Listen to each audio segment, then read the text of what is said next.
Chers paroissiens, je voudrais vous parler aujourd'hui d'un sujet important.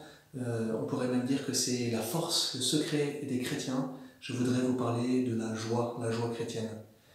La joie chrétienne n'est pas d'abord une question de tempérament, en disant il y a les optimistes, il y a les pessimistes. Non, la joie est d'abord un don de Dieu que l'on reçoit, que l'on accueille dans notre vie. Dieu veut que nous soyons joyeux. Dieu veut nous donner sa joie.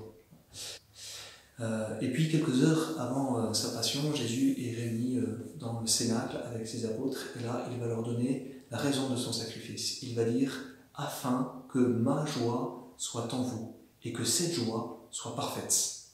Et après Jésus, saint Paul va continuer à encourager les communautés chrétiennes à être dans la joie, à cultiver ce don de la joie que Dieu est capable de nous donner, encore une fois, quelles que soient les circonstances, y compris dans les moments difficiles, en disant « Soyez dans la joie du Seigneur, laissez-moi vous le redire, soyez dans la joie ».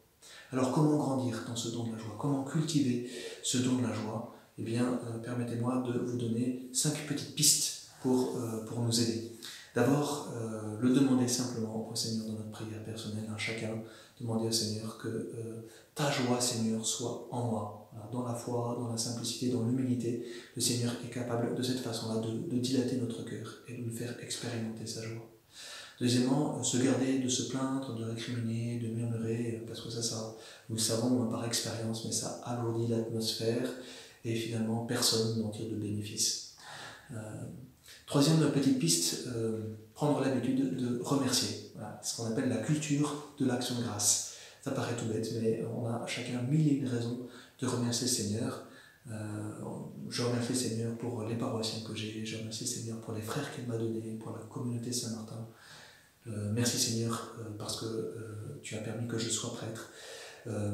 Voilà, on a plein de raisons, merci parce qu'il fait beau. Voilà. Plein de raisons de remercier le Seigneur, mais souvent on les garde au fond du cœur et on n'adresse pas ces merci au Seigneur, alors que c'est une façon d'être justement dans cette culture de la joie. Quatrième petite piste, c'est le sourire. Voilà.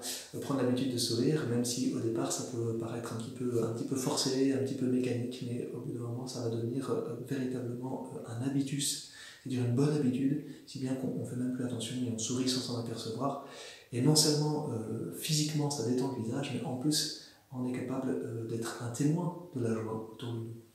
Et puis cinquième piste, quand on sent que son âme est un peu alourdie parce qu'on vit des moments difficiles, parce qu'on est éprouvé, et c'est peut-être le cas en ce moment avec ces histoires de confinement et autre chose, eh bien, prendre l'habitude immédiatement, sans presser, de rendre heureux quelqu'un, se débrouiller pour rendre heureux quelqu'un. Et à partir du moment où on rend heureux quelqu'un, eh bien, cette joie, ce don de la joie, renaît en nous, et on est capable de faire l'expérience profondément de cette joie de Dieu.